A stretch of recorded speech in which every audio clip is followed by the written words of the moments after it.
अस्सलाम वालेकुम viewers, emotional story में आप सबको खुश आमदीद। वीवर्स, कैसे हैं आप? उम्मीद है आप सब खैरियत से होंगे। वीवर्स, आज मैं आपको एक ऐसी स्टोरी के बारे में बताऊंगी जिसे सुनकर आप हैरान रह जाएंगे।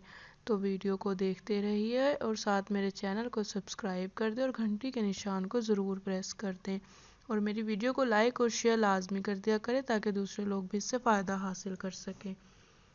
तो चलते हैं मेरे आज की स्पेशल स्टोरी की जानिब। एक दिन मैं अपनी सहेली के घर से वापस आ रही थी कि मैंने देखा सलीम एक लड़की के साथ गाड़ी में कहीं जा रहे थे। ये देखकर मैं हैरान रह गई कि वो कौन थी जो मेरे शोहर के साथ जा रही थी।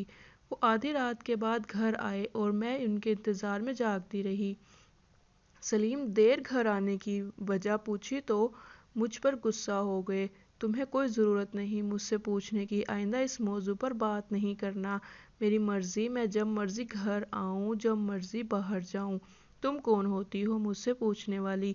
सलीम से मैं 10 साल छोटी थी और शादी के पहले दिन से ही वो मेरे साथ गुस्से में बात करते थे। वो बहुत चालाक और होशियार थे और क़यामत ख़ेज़ रात थी जो मैंने जाग जाग कर गुजार दी। इसके बाद रात को देर से आना उनका मामूल हो गया था। मेरे लबों पर ताले लग गए। मेरी क्या मजाल थी कि उनको कुछ कहती। जहाँ जाना होता गाड़ी पर ले जाते थे, मगर अब कहीं चलने को कहती तो वो मुझे टाल देते थे और मुझसे दूर रहने की कोशिश करने लगे। अब आलम यह था कि एक ही घर में रहते हुए हम आपस में बात नहीं करते थे। एक दिन वो सुबह 4 बजे घर वापस आए। रात भर जागने से मेरी आंखें सुर्ख हो गई थी।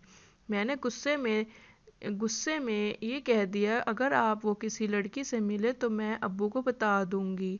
एक दिन तो सलीम ने हद कर दी। मुझे कहा, अगर तुमने अपने वालिद को बताया तो मैं तुमको तलाक दे दूंगा। मैं सोच भी नहीं सकती थी कि वो ऐसा कह देंगे। मैं 2 बच्चों की माँ थी, नहीं जानती थी कि ऐसा भी कर सकते हैं कि मुझे मेरे बच्चों से जुदा करेंगे। मैं अपने शोहर का जुल्म सहने पर मजबूर हो गई थी, मगर बच्चों से दूरी का तस्वुर भी मेरे लिए बहुत ज़्यादा महाल था। उन्हीं के लिए तो जी रही थी। मेरे बच्चे बहुत खूबसूरत थे और मैं उनको पालकर सब गम भुला देना चाहती थी। एक रात गहरी नींद सो रही थी कि मुझे घर में कुछ महसूस हुआ। मेरी आंख खुल गई और कुछ देर बिस्तर में पड़ी रही। मेरे ख्याल में सलीम अभी नहीं आए थे, क्योंकि आधी रात के बाद ही उनका मामूल आना घर पर हो गया था। घर में किसी की आवाज़ आ रही थी। क्या कोई चोर घुस गया था या फिर कोई डाकू? ऐसे ख्याल आने लगे। थोड़ी देर बाद किसी की बातें करने की आवाज़ें आने लगी। ये आवाज़ सलीम की लग रही थी। वो जाते तो घर को बाहर से ताला लगाकर जाते थे और खुद ही ताला खोल कर आ जाते थे। दूसरी आवाज़ किसी औरत की थी।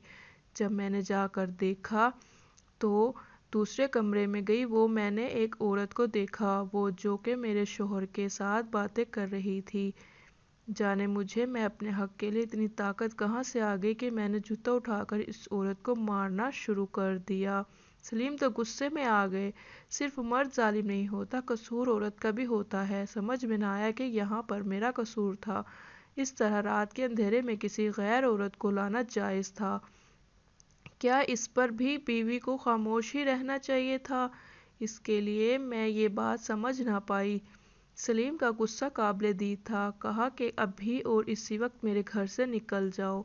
वो औरत लाख बुरी सही, इसमें फिर भी सलीम से ज़्यादा शराफत थी। उसने कहा, सलीम रुक जाओ, सुबह जो मर्जी आए फैसला कर लेना, ये तुम्हारी बीवी है।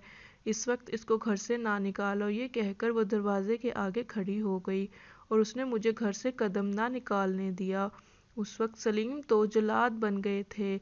इस रोने धोने में सुबह हो गई। सलीम ने मुझे गाड़ी में बिठाया और मेरे मायके चले गए और उतार कर वापस आ गए। मेरे बच्चे भी उस वक्त गहरी नींद सो रहे थे। उन्होंने बच्चों को भी साथ लाने नहीं दिया। इसी वजह से उनकी बहन का दोपहर से फ़ोन आ गया कि भाभी, तुमने मेरे भाई के साथ कितना बुरा किया, उनकी इज्जत का ख्याल नहीं रखा। अच्छी बीवियां सब्र करती हैं तो ही फल मिलता है, मगर ये तुमने क्या कर दिया है। तुम्हारे बच्चे भाई सलीम मेरे पास छोड़ गए हैं, सोचा तुमको बता दूं। उनको ले जाने के लिए ना आना और सब्र करो, भाई का गुस्सा ठंडा होने दो। अगर तुमने मज़ीद का कुछ कहा اور ایک قدم بھی آگے بڑھایا تو سچ کہتی ہوں وہ تم کو طلاق دے دیں گے۔ میں نے بڑی مشکل سے بھائی کو سمجھایا ہے، تم کو بھی سمجھا رہی ہوں، کچھ دن میکے میں رہو اور اس واقعے کو بھول جاؤ۔ فون سن کر میں رونے لگی۔ اب میں میکے میں تھی اور دن گزر رہے تھے۔ میں کب تک صبر کرتی؟ وہ میرے بچوں سے ملنے نہیں دیتے تھے اور میں ان کی دید کو ترس رہی تھی۔ میرے بچے بہت چھوٹے تھے۔ امی جان مجھے دیکھ کر بھابھی کو کہتی تھی کہ تم نے ان لوگوں کو اتنی تعریف کی تھی اور یہ تمہارے رشتہ دار ایسے برے نکلے۔ میں نے بیٹی کا رشتہ تم کو دیکھ کر اور تمہارے کہنے پر کیا تھا۔ اب تم اس معاملے کو سنبھالو ورنہ ہم بھی برے بن کر دکھائیں گے۔ بھابھی بیچاری کیا کرتی ہیں؟ وہ خود میری حالت دیکھ کر رونے لگیں۔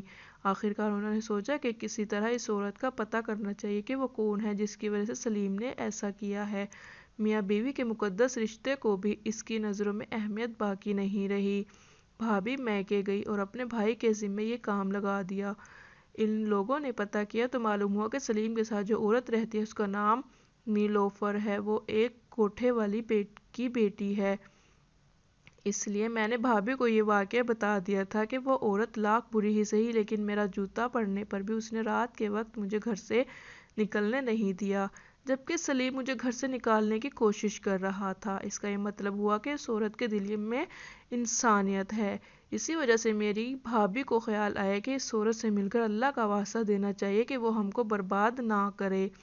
مگر اس عورت سے ملنا محال تھا کیونکہ وہ جس جگہ رہتی تھی وہ ایک ایسا علاقہ تھا جہاں پر شریف مرد تو جا سکتے تھے لیکن شریف گھرانے کی عورتوں کے لیے یہ خطرناک تھا۔